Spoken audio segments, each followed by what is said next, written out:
भारत में मंदिर सिर्फ पूजा की जगह नहीं होते, वो इतिहास होते हैं, वो विरासत होते हैं और करोड़ों लोगों की आस्था होते हैं। और इन्हीं आस्था की जगह पर जब लालच की इमारतें खड़ी होने लगे और उन्हीं इमारतों को गिराने का आदेश देने वाला एक हाई कोर्ट का जज जब अचानक विवादों में घिर जाए, तो सवाल उठता है, गलती किसकी थी? नमस्कार दोस्तों, जय श्री राम। तो मुद्दा स्टार्ट होता है एक मशहूर शहर मदुराई से। तमिलनाडु का सबसे पुराने शहरों में से एक है। हजारों साल पुराना इतिहास और इसी शहर के बीचों बीच खड़ा है एक विशाल प्राचीन मंदिर। इस मंदिर की जमीन सिर्फ पूजा के लिए नहीं है, बल्कि ट्रस्ट और जनता के लिए सुरक्षित मानी जाती है।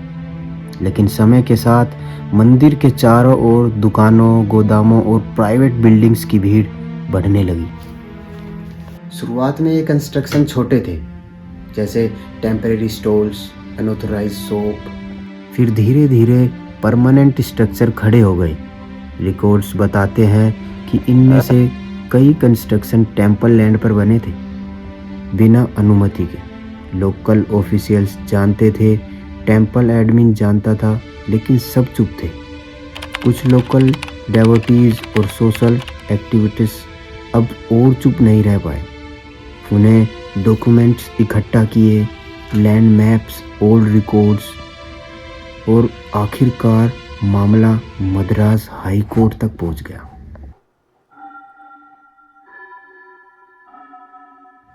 केस असाइन हुआ हाई कोर्ट के एक सीनियर जज को। ये जज पहले भी स्ट्रिक्ट ऑर्डर के लिए जाने जाते थे। कोर्ट रूम में जज ने साफ साफ कहा, मंदिर की जमीन किसी की प्राइवेट प्रॉपर्टी नहीं है। जज ने टेम्पल एडमिन से जवाब मांगा। गवर्नमेंट ऑफिशियल से पूछा गया, इतने सालों से आप कर क्या रहे थे?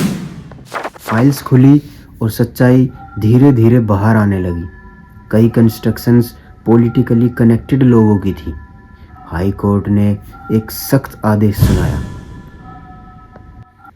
इलीगल कंस्ट्रक्शन हटाए जाएं, टेम्पल लैंड रिस्टोर की जाए, रिस्पॉन्सिबल ऑफिशियल्स पर action, future protection plan.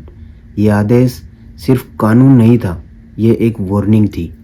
Order के बाद अचानक माहौल बदल गया और जज के फैसले पर सवाल उठाए जाने लगे। कुछ मीडिया रिपोर्ट्स ने रिमार्क्स को कंट्रोवर्शियल बताना शुरू किया। सिस्टम के अंदर से प्रेशर आने लगा, डायरेक्टली नहीं पर इनडायरेक्टली। और फिर एक अनएक्सपेक्टेड टर्न आया। जज का नाम केस से हटा दिया गया। ट्रांसफ़र की बातें सामने आई। पब्लिक के लिए ये सिर्फ एक कोइंसिडेंस नहीं था।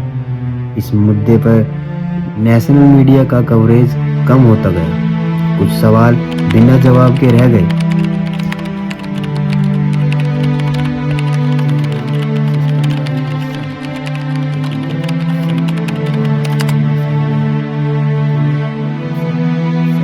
मदुराई का मंदिर आज भी खड़ा है, लेकिन ये कहानी हमें याद दिलाती है, कानून तभी जिंदा है जब उससे सवाल पूछे जाते हैं। अगर आपको लगता है सच जानना ज़रूरी है, तो इस वीडियो को शेयर कीजिए, क्योंकि खामोशी हमेशा पावर को स्ट्रॉन्ग बनाती है, सच को नहीं।